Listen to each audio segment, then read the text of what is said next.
Great if you introduce yourself in the chat. This way our speakers know who is here and they could, work to talk to you in your major. So please put in your name and your major if you feel comfortable with that, and we will get started very shortly. Thanks so much.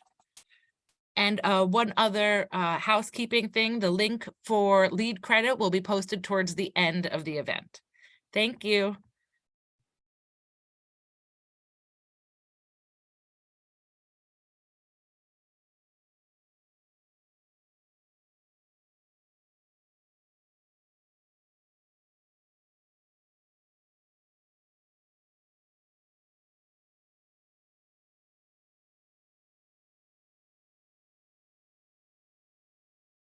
All right, good evening, everyone. I want to welcome you all to this first kickoff Life After Graduation in Green Careers panel.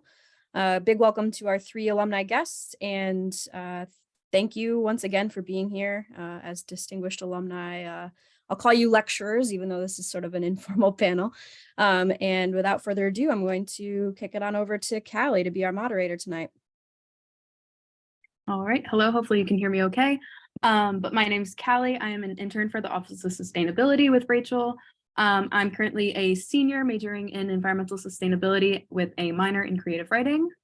With graduation coming in exactly a month now, super scary. I'm very excited to hear from these SUNY Oneonta grads to hear what they're doing in their sustainable job. But before we hear from them, I just want to give them a short introduction. Today we have Gabby with us. She was part of the class of 2020, and she graduated as a dual major in environmental sustainability and geography. Her current role is in the environmental health and safety team for a company called Amegy, which is a Brooklyn-based startup company whose goal is building a novel carbon-free energy system using ammonia as a renewable energy. Cool. And we also have Annalie, who is a 2018 alumni of SUNY Oneonta's fashion and textile program, where she focused her studies in fashion merchandising. She is now the environmental and social responsibility analyst for The Children's Place and consults for small brands and nonprofits in her free time. We also have Dan Walsh with us, who is a 2004 alumni from SUNY Oneonta's business economics program and is now a director of sustainability and environmental markets for a mature Silicon Valley startup by the name of Pivot Bio, where he focuses on providing sustainable solutions for farmers to help improve the health of the planet. So we have a bunch of people from very diverse backgrounds, and I first want to hear from each guest with us today, and I'm going to be asking them some individual questions. So first, I'd like to ask Gabby, how did you find Amegy? Were you looking specifically for a sustainable company or something in the field of public health, as that's something I know you've done, or was it just something else that drew you to the company? Yeah, first of all, hi everyone. Thanks for being here tonight. I'm really excited to see all the diversity in majors here. So that's really great.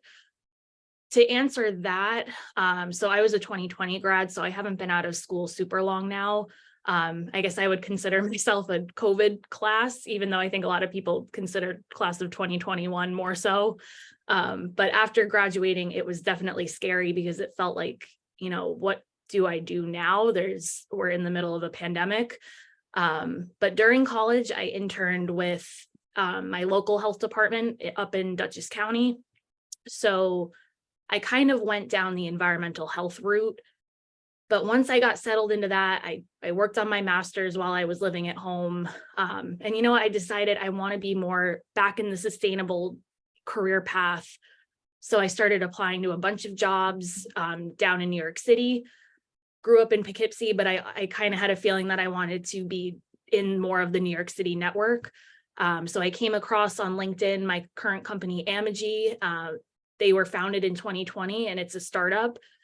Never thought I'd end up in that type of company, but their goals and their missions really aligned with what I had always felt were my goals and missions during college. So I applied, and you really do have to advocate for yourself when you're applying for these roles. Reached out to my current manager, and we set up an interview and it went really well. And that's how I ended up here. So definitely a big thing is advocating for yourself and not being scared to be a little pushy with it. Thank you. Next, I'm going to ask Annalie. Since the Children's Place isn't a typical sustainability company, what is it like being in a company whose focus isn't just solely on being sustainable? Thank you for that question, and thank you all for coming. I'm happy to talk a little bit about what I do. Always happy to talk about sustainability. But that is a great question, and it posits a very interesting challenge that my team and I face every day. So while the Children's Place, or TCP as we call it, doesn't necessarily sound like a traditional sustainability company, ESG is one of our core values, along with providing high quality and value based products to our customers. So it really forces us to not only look at ESG and sustainability wins when it comes to initiatives and goals, but also looking at goals that support the business side as well. So a really good example of this in the past year, working with our marketing team and Give Back Box, we set up a donation program on our website where customers can go online, order a box, and be able to donate clothes.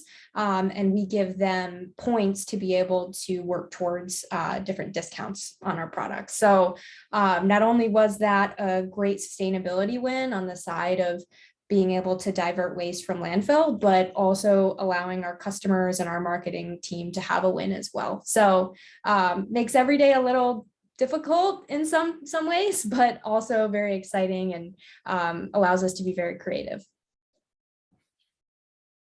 Thank you. And then for Dan, I'm going to ask, as a business economics major in your undergrad, have you always had a passion for the environment, or did that come later?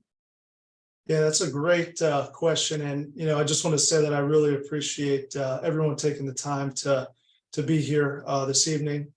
And I'll be honest, when I was there, when I was at Oneonta, I guess it was so long ago that there was not even a sustainability major, but there was a business economics major.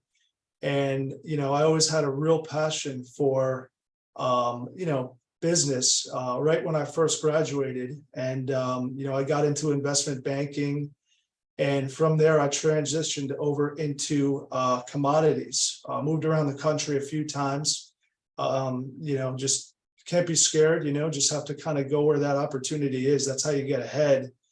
And, what I did was I worked at Barclays Bank of America. I ran the entire trading floors, mostly for fossil fuel type products, crude oil, heating oil, jet fuels, things like that. And I was doing really well. With that. And, for a while I kept seeing the broker tickets come in. I kept saying, gosh, these guys make a lot of money, right? So, I could go and do that. So sustainability had just started to really come up pretty quickly. And this was in the beginning of 2016.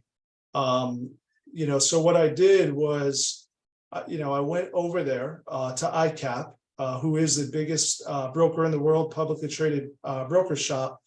And I left, trading the crude products. And, what I started to do is broker environmental products. So I'm not too sure, if the sustainability major at Oneonta covers renewable energy credits or carbon offsets, but that's a whole market in itself. And what I did was I built a book of business from scratch, cold calling. And, within about 3 years, I became one of the top 3 producing brokers in the whole company globally. And that kind of led me over to Pivot Bio. I was kind of at the top of my game at ICAP, doing really well, really enjoying it. And I had a recruiter that reached out to me from Pivot Bio. And Pivot Bio, just to give everybody a quick little background, it's a sustainable agricultural company. And what we do is we produce a clean nitrogen fertilizer. And corn growers can reduce the use of synthetic nitrogen fertilizer. But right now we're mostly in the US, but it's a really big problem. The population keeps growing, and, by 2050, I think we're going to have about 10, billion people on this planet. And how are we going to feed them? How are we going to do it sustainably, right? So the passion for me, to answer your question, to answer that initial question, my passion in sustainability came later on. I think in the beginning I didn't really know what I wanted to do, but I did know I wanted to make money. I wanted to, learn a couple things and figure things out. And, and I took every chance I could. I took every opportunity I could. And, I left New York. I lived down in Florida for 2 years. I lived out in Houston for 11 years. I live now in South Carolina. Been here for about 1.5 years now. So that's kind of how I ended up over here and how I ended up in sustainability. So. That's great. Thank you. I think that's one of the magics of sustainability, that no matter where you come from, someone can find a way to work it into your career. Now I have some questions for everyone. So you can each take a turn answering the question. The first one is, what experiences outside of the classroom helped you prepare for your life after graduation?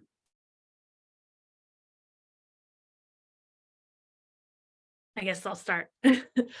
I would say, some of the biggest advice that I can give just right off the bat is get yourself involved as much as possible. I didn't really start doing that until my senior year, but if I could go back, I would definitely start as early as possible. Some of the things that jump out at me is I worked at the Phonathon. I ended up becoming a supervisor a little bit more down the line, but that was one of the best on-campus jobs that I could have asked for. Just having the opportunity to speak with alumni even at that point. And, there weren't really sustainability majors out there then, just because it was so new. But being able to speak with everyone of every background and network with them, even that in and of itself really helped me. So that was a great job. I was part of a sorority. I went on different trips through the sustainability major. I traveled to India, to New Orleans. I would say if you can get close with a professor, definitely do that, more than one if you can, but definitely have someone that advocates for you and that you feel comfortable with, that can look over your resume. And even through that, I was able to go and present at geography conferences during my time. So all these things that I never thought I'd be comfortable doing, I pushed myself to do it. And yeah, you just got to push yourself out of the comfort zone, and it's got to be more than the classroom. That's what really sets you up for success after college.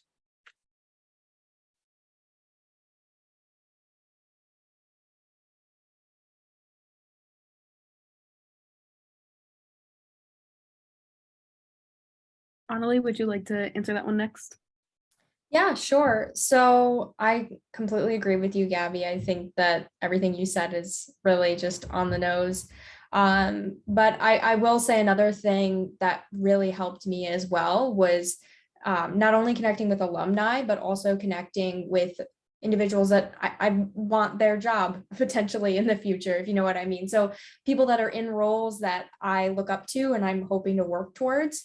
I did a lot of informational interviews of just shooting somebody an email or a LinkedIn message and saying, hey, can we hop on a call? And then it's also important when you're engaging in those conversations to really do your research ahead of time and really show that the person that you're talking with, their time is really valuable. That is how I've gotten to where I am. So I definitely think that that allows you to really understand how to get where you want to go. Yeah, so as far as experiences outside the classroom, I think that what I did was I started to take a real deep look at myself, just personally, and try and figure out, okay, who am I? What am I naturally good at? Right. And, what I discovered about myself, through the years is that, hey, I always had a lot of friends. A lot of people always trusted me. People like to be around me. We had fun. We had good times. How can I take that skill? How can I take that personal quality that I was born with or whatever it was, and how do I monetize that?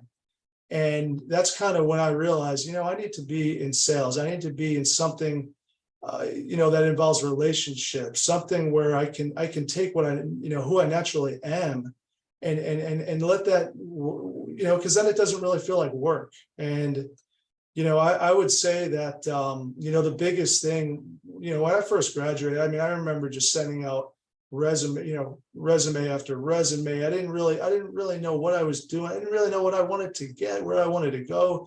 I didn't really know much. And I'd say the biggest thing is just, network, call people up, reach out to people, ask questions, go to events. Just do every single thing you can in that regard. Show a genuine interest, and most importantly, I mean, figure out what you really like, because at the end of the day, there's honestly money in everything at the highest level. And if you really do something that you like and that you have a passion for, you're going to get to the highest level and you're going to make money, right? So, sometimes when you see people and they're kind of just going through the motions and doing this and just getting a paycheck, I mean, you don't want to do that. You want to go out there and do something that you love, that you wake up every morning and you're just excited to do. So that would be my recommendation. I would just, take the opportunity to talk to every single person you can, and I still do that today. I mean, I have, people hit me up all day left and right on LinkedIn, sometimes even trying to sell me, sell some kind of product or this. I try to take some time and meet these people, understand who they are, understand what they're looking to do. You never know where it's going to go. I mean, one opportunity will lead, and it's kind of goes back to how I got over here at Pivot Bio, in a senior leadership position. But, I never turned anything down. I mean, I had no fear, got on the phones, called people up. And that's kind of what it takes. I mean, we're in a real competitive environment out there, and you got to look in the mirror, figure out what you're good at, figure out what you like, and then just jump on it and start doing it. So Thank you for all your answers. Next question is, what should current seniors, juniors, or even very recent graduates do to stand out in the job search?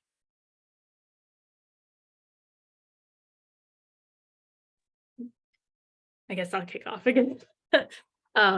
I would say my biggest piece of advice, and I know that this is super tedious and it's not always fun, but you're going to want to target each resume specifically to each job that you're applying for.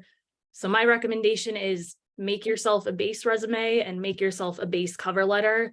And then for each job, individualize it, pull keywords from their LinkedIn, from their application, and make sure that it's in there. Because if you're applying to bigger companies, those recruiters are going to, run through it. And if they don't find those keywords, if you're not standing out enough, your application unfortunately won't make it any further than that. And I was really lucky in my role that I started when there was less than 50 employees. And I look back now and, sometimes I wonder if I applied now, I don't know that I would have made it as far as I did, because they weren't so much nitpicking at that point. So you just got to be careful with, before you submit, make sure you're targeting yourself to that specific job.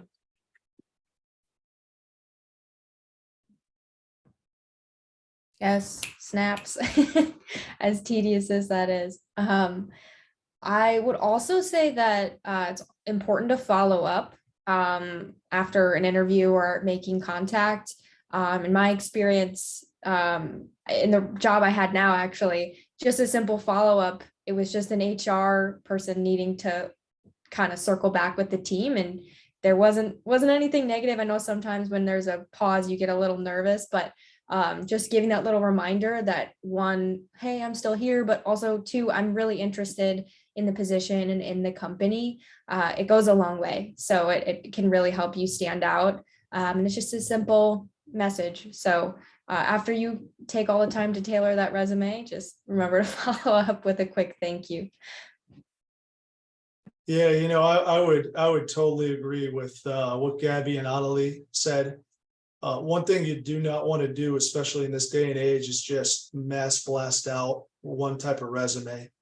I see a lot of resumes, and those things go immediately into the trash. I mean, not even through me, not through a human being, but through some kind of automated system now that they run it through with I can't remember the exact name I'm trying to use, but yeah, I mean, it won't make it anywhere. It won't make it in front of anyone.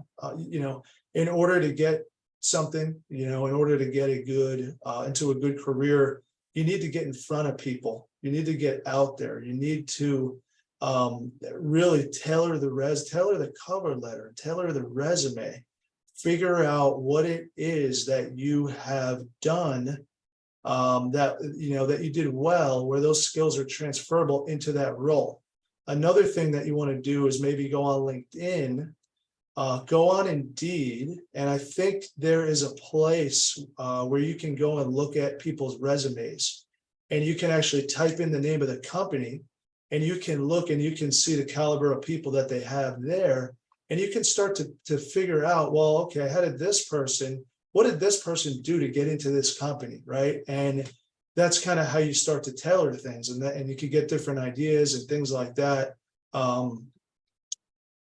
I think, I had another good thought.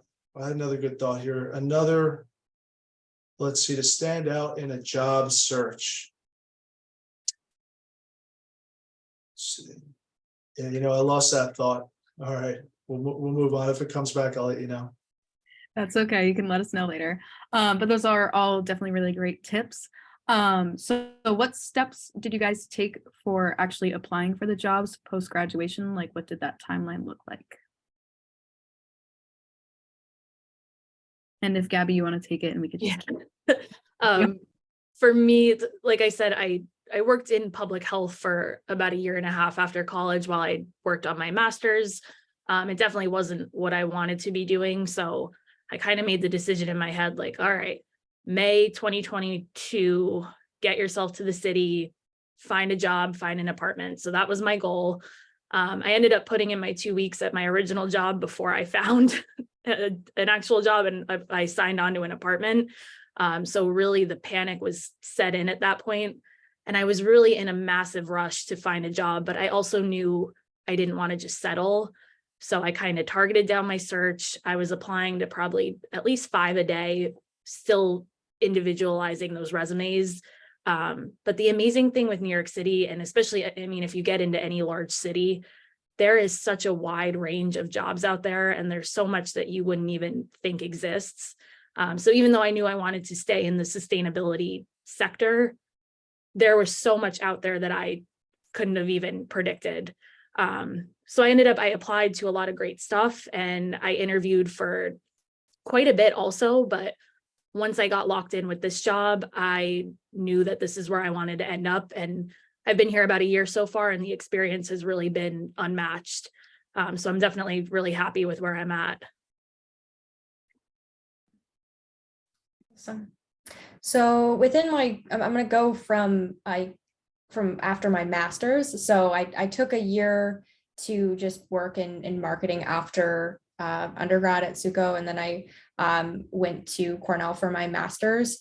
And so going into the ESG realm, I actually went to Chipotle Mexican Grill through an internship. So I had an internship with the director there. So she brought me along. So that was kind of my foot in the door, was just taking on as many internships as I could do and really just building the network. And then that was able to bring me into the sustainability fashion sphere where I am now, which is where I was hoping to be. So it was definitely a mix of applying to a lot of jobs and kind of just reaching out to people and really building a strong relationship to help me get where I am now.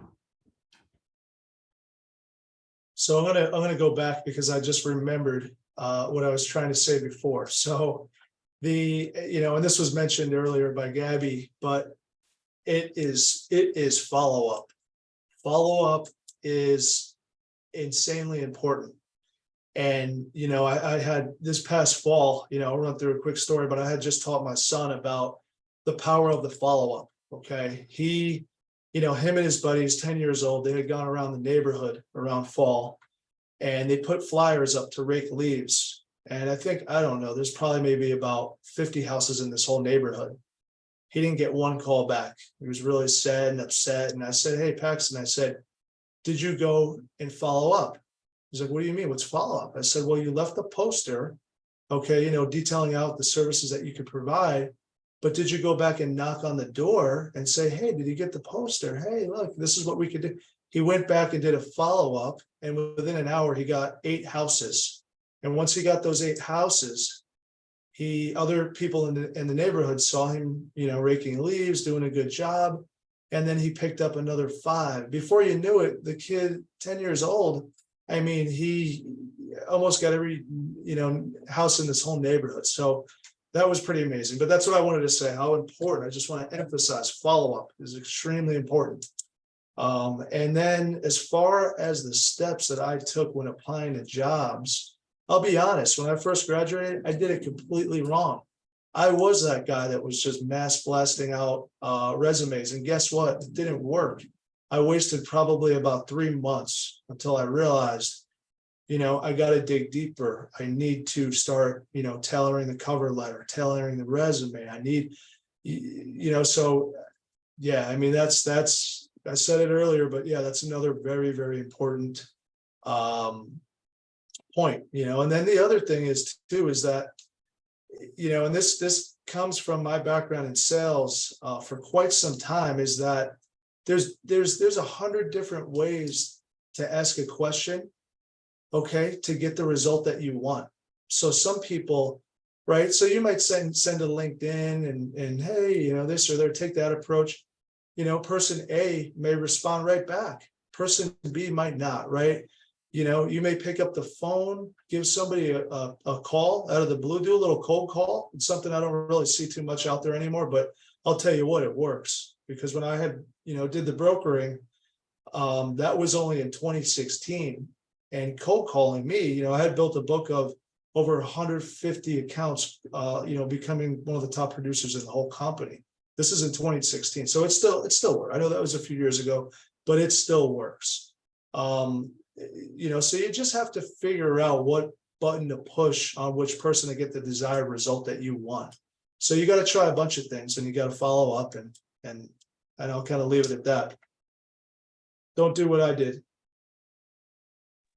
That's great. And I definitely agree, because even a job as small as somewhere I worked, which was Applebee's, I had to call them after putting my resume in on Indeed to get that job secured. So sometimes it just takes a phone call. Next question is, are there any courses you remember taking that helped you prepare for your first or even your current role? I would say for me, and I know a lot of these are going to be sustainability / geography based, but the one that really pushed me forward was urban geography with Dr. Lascelles. That was when I really got introduced to New Orleans and all of the environmental injustices that occurred during and after Hurricane Katrina. And that kind of pushed me forward into doing research on that topic. That's what I ended up going and doing a presentation on at conferences. So I think just that in and of itself is what got me out of my comfort zone and showed me, hey, you can go up and do these things and you can get in front of a crowd and present research, which is not something I ever thought that I was capable of. So when you find a course that you really, really enjoy, it just makes such a difference because it doesn't feel like work and it's something that you actually look forward to. So I would say push yourself and, try to find courses that you might not expect to like, but they might end up being some of your favorites. And I would say if I could look back, I would try to push myself to take some of the harder sciencey. I was always so fearful that I just wouldn't do well. And I look at some of the engineers and the people that I work with now, and I'm like, I'm so interested in what they're doing and how they're doing it. And I'm like, I could have pushed myself harder to, take some physics or chemistry or some of the harder biology courses. So I would say push yourself and you might surprise yourself.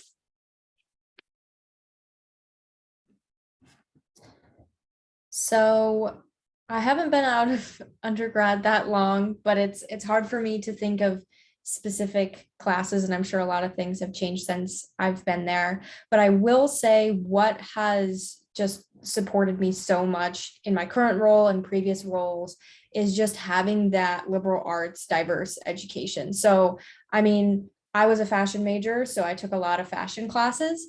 But as it turns out, ESG can be very science heavy, very policy heavy. So I am happy that I took physics. I am happy that I took creative writing and really just broadened my horizons, because it allowed me to do the job that I'm doing now that's just so diverse in nature, because ESG, like we've been talking about, there's so many different components to it. So just like Gabby said, just really challenge yourself. I was not a science person at all, but I'm very happy that I took those classes and had the opportunity to learn, because I use it almost every day. So push yourself. That's my note. All right. Well, I really had to think deeply about this one when I was on the Peloton treadmill, trying to get the blood flowing in my brain before I came on this earlier. But yeah, I think the one course that really resonated with me, and again, the sustainability major didn't even exist when I was there back then. But so I studied business economics, but it was strategic management with Dr. Nsinga. And I don't even know if he's still there anymore. Probably not. But we had, there was some kind of competition that we had. We formed in small groups, and it was running your own company. And it was running, I think it was a shoe company at the time. And we I don't know, I can't remember if we won or not, but we did really well. I mean, we learned everything from a really high level. We learned how to read income statements and balance sheets, and we kind of learned some of the lingo, and we all these different factors, and how to kind of look at a market, look at the competitive landscape, and look at, that was one of my favorite courses, and that was one of the last courses that I took there, because it was pretty realistic to a lot of things that I started to learn as soon as I got out there in the real world. So that may be one of the only courses I could really, I mean, there were so many great ones. Economics, Dr. McAvoy, I think I took about 3 or 4 with him. I don't know if he's still there anymore either. But, yeah, that's a tough question for me to answer, but I hope that was helpful. Yes, definitely. Thank you. And my next question is, what advice would you give your 21-year-old self based on what you know now? This may be not too far gone for some, but Yeah, I'm still pretty fresh out of school. I like to consider myself that I am.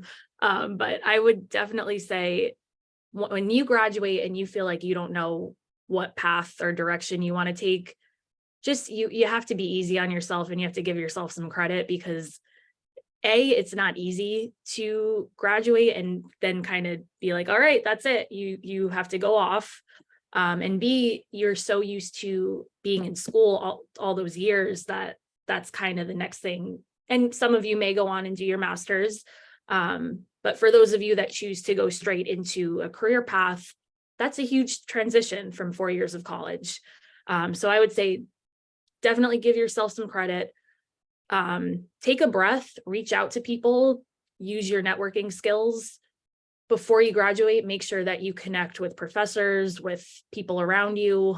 Kind of like I said earlier, even if it's in other diverse majors, still take advantage of that. Because frankly, you never know what role you'll end up in. And there really is so much out there.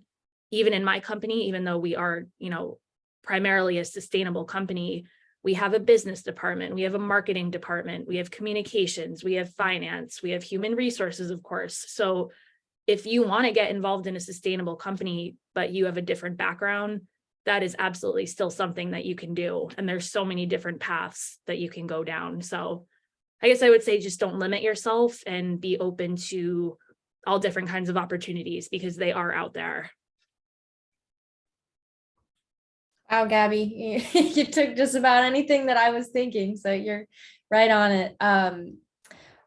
What I will say, with just touching on opportunities that are out there, one of the things that I would say to you, or to my 21-year-old self, is whatever opportunity you have in front of you, you can kind of see it as a stepping stone. So it might not be the job that you want to be in, or you're super excited about, but you can learn from every single role that you're in to get where you want to be. So I knew when I graduated from the fashion program, I wanted to go into sustainable fashion. But I knew that there were stepping stones that I needed to take to get to where I needed to go. And for me, I felt that I wanted to go and get a higher education, but for a lot of other people that I've met within the industry and in similar roles to myself, that wasn't the case. They worked their way up through different business functions and then found a passion for sustainability and find themselves in the sustainability department alongside me. So I think that everybody has their own path, and every role that you find yourself in, just try to look for what you can learn from it, what you can take away, and you'll use it in the future. I use things from my first job every single day.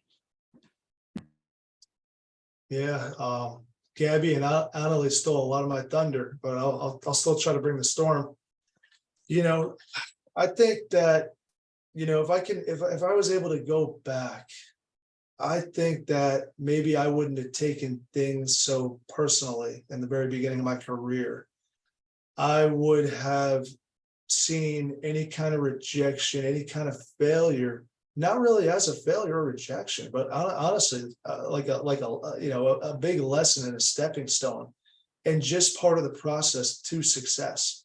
I think that if I realized that right out of the gate, you know, I probably would have been, I don't know, maybe I would have been the CEO somewhere by now, but who knows, right? But so I think that's the thing. I think it's life. Get out there. Don't take anything personally. Go out there, build as many relationships as you can, network, as much as you can, talk to everybody, entertain everything, build the relationships, connect with people. Because one thing I've learned over my career is that people help people that they like. So if you're likable, if they like being around you, if you're providing value, if you can help solve problems, though, people are going, you're going to find your crew, and those people are going to bring you with them. People are going to go here. They're going to go to this job. They're going to remember you. Oh, hey, you know what? Hey, we got this position open. I remember this person over here. They did great. And they're going to bring you along for the ride. So I think, keep a strong network, get out there as quickly as you could. Don't take anything personal. I mean, if a resume gets rejected or this or that, I mean, so what? So you move on, right? And that's the end of it. Let's see here. Yeah, I think that's really it. I mean, I would have just got out there and I would have taken more shots. I would have moved around the country more. I would have, there's just so many things you could do, and just not, at the end of the day, you only have so much time to do them. So, and I think that's what it takes now. I think part of the reason why I, did kind of move up to where I did is because I did pick up, I did move, I did leave. You could always go back, right? If something doesn't work out, you could always pack up your bags and go back. That's the whole beauty about it all. So. That's all great advice. Thank you. And I'm sure we could all take pieces of that for ourselves. I'm just going to ask a few more of the individual questions. So I'm going to go back to Gabby. Can you tell us more about the company you work at and their goals? Yeah, absolutely. So Amegy is a sustainable energy startup company. It was founded by 4 MIT PhD alumni back in 2020. So we haven't existed for very long. The mission of the company is to create really the first of its kind technology using ammonia as a carbon-free, emission-free fuel. So really, when I first heard about that, I was like, that sounds a little crazy and a little dangerous. But the more that I've learned and the more that I am around it, it really is an incredible technology. And they have shown our power pack and our fuel cell combination in a drone, a John Deere tractor, and a semi truck so far. So we've demonstrated it in all 3. At the end of this year, we are planning to demonstrate it in a tugboat. And the plan is to sail it down the Hudson River all the way down to Brooklyn. So I'm very much looking forward to that. But really the ultimate goal is to decarbonize large scale technology and transportation right now we're really targeting the large scale marine shipping industry. Because realistically, right now, there isn't any sort of industry that's focusing on that. And ammonia is already such a wide scale chemical that's created. It's the second most created in the world, I believe. So it's already being made as a fertilizer. So yeah, it's really been incredible. And my role is environmental health and safety. So I'm kind of making sure that everybody's staying safe in the labs. I walk in and they all run and get their lab coats on. So that's been a really cool part of it. But I'm excited, and everyone is so motivated, and every day is different. The startup culture is definitely not for everybody, but it's been amazing. And I can't wait to see, the next few months for us. That's great. Thank you. For Annalie, it seems like you've had many positions post-grad, so I see it on your LinkedIn. What has your journey been to get to this current position? Yes, it has been a journey. Gabby, I have to say your job sounds so cool. Love to talk about that offline. But so after completing my undergrad, like I said, I took a year and I worked in marketing. And then in that time, I was applying to go back to school because I knew that I wanted to go into the ESG sphere, and I knew that I needed a more solid policy background. So I went and got my master's of public administration. And I picked Cornell University because they also have a fantastic fashion program, and I was able to take courses there while also getting my master's. And the reason why I have so many roles on my resume is just from being in grad school, there were so many opportunities to do different internships and different projects with small companies and big companies like Starbucks, where I was just able to get a huge diverse experience with different projects around ESG. And then post-grad, I was able to get a position at Chipotle Mexican Grill. It's my first job in ESG, and I'm so grateful for that opportunity. I learned a lot, a little bit of trial by fire, but it was a great opportunity. And even though it wasn't the industry that I wanted to be in, I found just the agriculture and food industry so interesting, and interesting how it relates so much to the fashion industry as well. So it was a little bit of just accepting the positions that I could get in at the moment, even if it wasn't exactly what I wanted to do. And like I said before, it really has helped me get to where I am now. And it's just been an awesome experience. So I was along for the ride, and I did exactly what you said, Dan. I was in California last year. Now I'm back in New York. So moved all over the US. That's the best way to do it. You move around, you meet different people in different places, right? One door opens another. Yeah, that's great. Thank you. Like I said in the chat, we're going to open questions up to anyone in the audience. So if you have questions and you don't necessarily want to say it with your camera, you can type it in the chat and I can read it. And it could go for any one person or to everyone if it's a more general question. And now my last question is for Dan. As an employer, what would you look for on a resume if looking to hire someone? I've hired a lot of people into a lot of different roles, and I'd say the biggest thing that I look for is someone that is willing to learn, someone that's eager to be there, someone that shows some energy, some commitment, someone that, I mean, you could feel that energy, right? And that's kind of what I look for when I hire someone. And then, obviously it kind of goes with, the skill set and things like that, what they're able to do. But I think the best person to hire is someone who is eager to be there and wanting to learn and even has skills that, are mostly just transferable. They don't need to have the experience, for that specific role, but someone that has some type of skills that can easily transfer into that role that we're hiring for.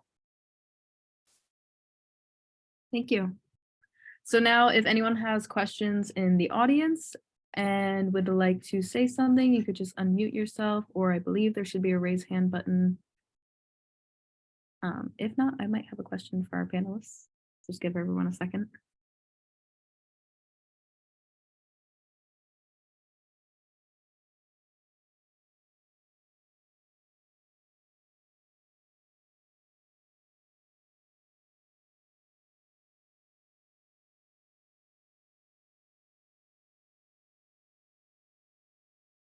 So maybe people are typing, not sure. But my question, oh, Rachel, do you have one? Oh, we got one. Yes, hi. My question is to Annalee. I'm really interested in what sort of work is happening at the Children's Place. In a class that I teach, I have students look at a brand that claims that they are sustainable and has them like look into what that actually means. So both, I guess, at the Children's Place and at Chipotle Mexican Grill, I'd love to hear like what a big company can actually do, and what they might say that they're doing that is a little bit of a greenwashing. Thank you. Yeah, so it's more so what can't I do? It's what I have time in the day to do, because ESG is just it's so broad. At TCP, my role mainly focuses, I shouldn't say mainly, we're looking into projects closer to looking at renewable energy and water. Those are things that we're really looking into, and I can tell in the corporate sphere that that's something that more companies are starting to pay attention to and set goals to. But if you're looking for the nitty gritty, let me think of a good example. So one of the projects that I did with Chipotle Mexican Grill was focusing on pulling together all of the business sections and being able to bring in different initiatives from all the different business functions. So that's something that it sounds very simple, but basically just moving the needle in small ways. So looking for little efficiency wins. So implementing different, as silly as it sounds, like low flow toilets and faucets. Those are things that we're looking into. And also just looking into things that are as exciting as like a net zero restaurant. That's something that I was able to help support within the Chipotle Mexican Grill side. So every day is a little different. And within TCP, my current role, we look a lot at just looking at efficiency wins, but also I focus a lot on labor as well, which you're looking at labor and communities that you're impacting. So my job is not just the environmental side, but it's also the social side as well. Thank you so much. I also got a question directly to me, asking how can people network? What does that look like? Where should they go to find networking opportunities? They could go to whoever has an answer. Yeah, I could probably jump in and take that one. I would go on LinkedIn. You know, there's so many great resources out there now. You know, I would go on LinkedIn and I would look up different groups, maybe young professionals or new graduates interested. There's, you know, hundreds, if not thousands of different groups on that LinkedIn webpage.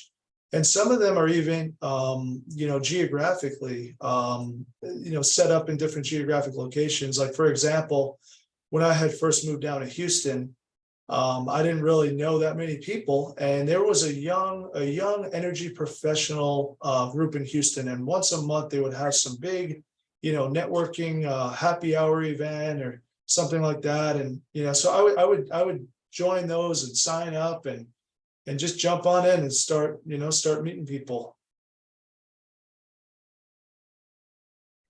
Great.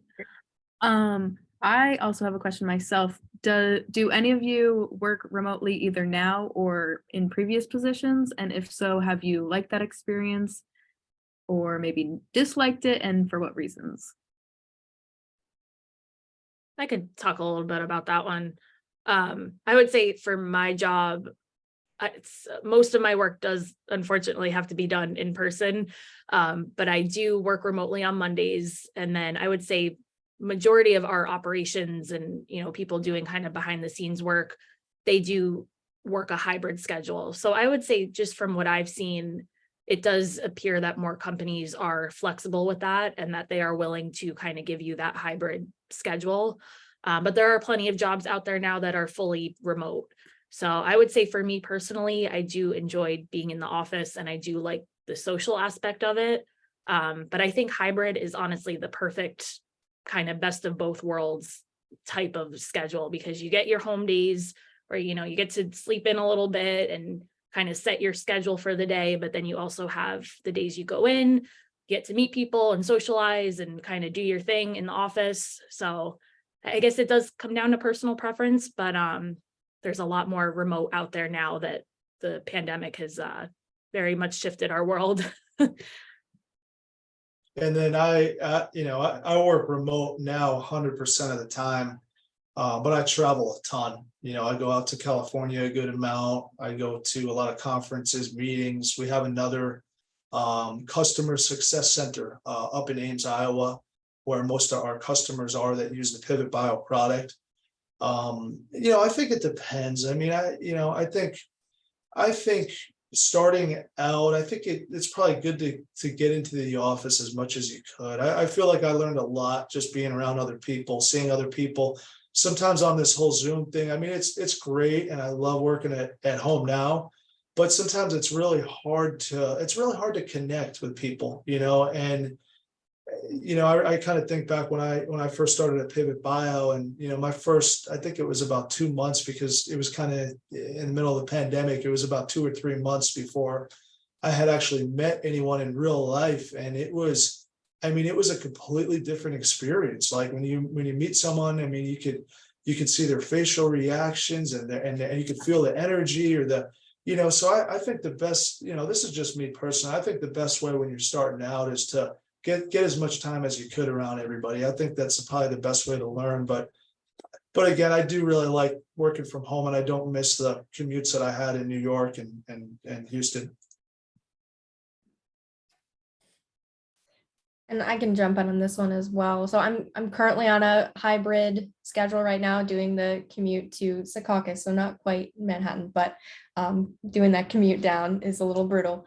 But I like the hybrid schedule because, like Dan had mentioned, being in the office, it allows you to kind of just quickly touch base with your coworkers and also get to meet people in different business functions, which is so important for sustainability. We constantly rely on other teams to be able to help support collecting data and pushing through our initiatives.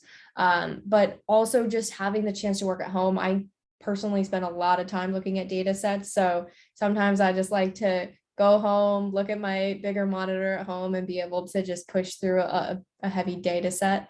So it just kind of depends on the day. And I think that the blend is very nice.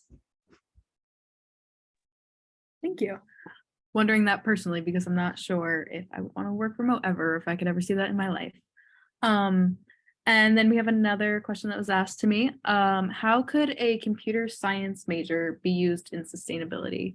I'm not sure if any of your personal roles, you can imagine someone utilizing this background, but if you do. I could jump in and take a crack at it. And then, so believe it or not, when I first went to Oneonta, I studied, what was the major? Yeah, I guess it was computer science at the time. And I studied it for about 1.5 years. I took a lot of programming classes. I took a lot of math classes. I enjoyed it. I was pretty good at it, but I really, I just wanted the people interaction. That's kind of what I really craved. And that's kind of when I switched over to business. But, from a sustainability standpoint, and, I think Annalie might even be able to probably answer this better than me, right? But ESG reporting, right? Everything is coming down to data. Everything is coming down to different standards, different guidelines. The Securities Exchange Commission is looking at passing, climate disclosure reporting guidelines for companies where it's going to be mandatory, where they have to report this stuff. Having a computer background, having someone that knows programming, having someone that's good with the data, I think that there's a whole ton of different avenues. I mean, those are really, really desirable traits. I mean, not everyone really understands the in and outs of, math and computer science. And, so with a major like that, I think you'll be set up for success without a doubt. Yeah, we need you guys, APIs and Yes. traceability, especially with legislation coming out, the SEC filings and the New York Fashion Act. We need you guys. I work with BI and IT almost every day. Yeah, Data's we really have, and I'll that kind of made me think of something, but I mean, there is so much data involved. So I'm in agriculture, and the amount of data involved is just, it's out of control. I mean, so we have people who have, come from computer backgrounds. We have a digital product manager, and she's helped really build out this whole portal. It's basically an app for our farmers, and they bring it out to the field, and they could kind of put in exactly, how much nitrogen they've applied to the field. They can, now there's even things API, there's companies, I mean, you could pull data from John Deere tractors and pull that API in and pull that in a database and pull, IT, computer science people. I mean, they're highly, highly in demand right now for all this stuff, without a doubt. Thank you. So that's all for our questions that we're going to take for now. And if you could give any closing remarks or tips to the audience, it's your time to share. Yeah, just, I mean, like I've kind of reiterated throughout this, just, as soon as you graduate, be gentle with yourself, make sure you utilize those networking connections, use your friends, use the people around you, keep in touch with professors, but don't panic. If it doesn't work out, don't get in that mindset of, total rejection, because those rejections are going to happen no matter what. And it's going to happen to all of you, but you will end up finding the right role. And then, even if you aren't thrilled in that role, it's okay to pivot. And I feel like our generation and the younger generations are kind of setting the tone of, we don't have to stay in these careers for our entire time. You don't have to get a job at 21 and then retire from it. So you can always pivot what you're doing, and you can really, change it up from there. So you're not stuck once you're there. That's another thing that I would add. Yeah, I just want to say, I mean, this was, so excited to be a part of this today. I really appreciate, being invited to speak here. I'm really happy for, that all the students came out to join us. And, to Gabby's point, I mean, there's nothing to be nervous about. There's nothing. I mean, it's just, it's going to be different, but I mean, that's just with everything, right? It's kind of like when you first went away to Oneonta. I mean, I still remember driving up with my sister and, not really knowing what I was in for, not really, moving out of the house and, right. I mean, it's like anything else, right? So, just kind of get out there, put yourselves out there, meet people. You're going to meet a lot of young professionals, just like yourselves out there. You're going to make a lot of really, really amazing friends who are in the same exact position as you, coming out of college, not really sure what this whole thing is all about. And you're going to build your network. You're going to stay in touch with people. And that's just how it goes. And I wish I could go back. I mean, that was some of the best times I've ever had, and I didn't realize it at the time, but looking back, I mean, that was, just had a great crew of people from all different schools and places and backgrounds. And so I would just go out there with an open mind. And one last thing I'll say too, I mean, is that, you're not stuck at all. I mean, just, if you end up with something that you don't really like, I mean, stick it out, find the good in it, right? And figure out how you can take that and kind of become a spin doctor. How do you take those skills that you're learning there and kind of tailor them into a way and leverage that into something that you do actually enjoy? So thanks again. And Dan and Gabby, I completely agree with what you all have said, and it's so great to hear from your perspectives. What I will add as my last kind of note is that just remember that you don't need to know everything. So there's always something that you will have to learn. That's the main thing I learned from going back to school and trying to learn more, is that I understand nothing, in the words of Michael Scott. So there's always room to learn, and everybody is in that same boat of just trying to learn more and trying to improve themselves. And especially in the ESG world, we are constantly learning new things and getting new advice, especially with any of the reporting that's out there. So just keep that in mind. Keep in mind that there's so much to learn, and that's what this is all about. Yeah, and I'll just echo what Annalie said. I mean, I've been doing this a while now, and there is so much to learn. I mean, I have Google Alerts set up. We're just in the age of information, and every single day I learn a ton of new stuff, or some new tax credit comes out or renew. I mean, there is just so much information. There's so much stuff going on. It's just an amazing business to be in. So don't get intimidated by that, because people like us who have been out there for a while, I mean, we're still learning a ton every single day, and that's just how it goes. Thank you. Well, I want to thank you three for joining us tonight, and our audience members, and that concludes all of our chats for the day. Oh, you're back. Thank you. Thank you guys so much. Gabby, it was really great hearing from you. I feel like I see intersections in our lives in some way. Did you And do the New Orleans trip with Wendy? I did. It was the best thing. I wish I could go back. I ask her all the time now. I'm like, do you need volunteers? Yeah, I'm presenting my project at Circa this coming week. That's great. Oh my God, good luck. Did you focus on New Orleans? Yeah, I just did it on how volunteer tourism like inspires its participants to like keep volunteering other places. That's great. So we ended up having to do the Circa all virtually my year, because COVID hit during spring break, and that was it. I was a freshman then, I remember. Oh, right. Yeah, I really haven't been out of there that long. Yeah. Thank All you so right. much. Yeah, thank you so much.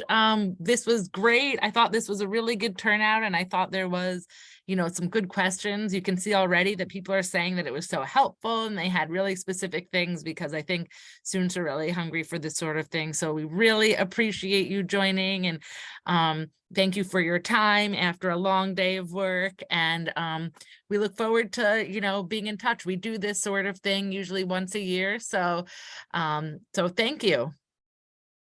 Thank Yeah, I you really guys for enjoyed it. organizing Thank you. this. Yeah, thank you for organizing this, and thank you, everyone. Yeah, I really, really appreciated it. Absolutely. And I'll certainly be in touch with you three just to follow up and say thank you again formally, obviously, and let you know other resources if you want to continue to stay involved. So thank you. And thank you, Callie, for being a wonderful moderator. So Thank you. Yeah. Have a good right. night. Yeah. Have a good night, everybody.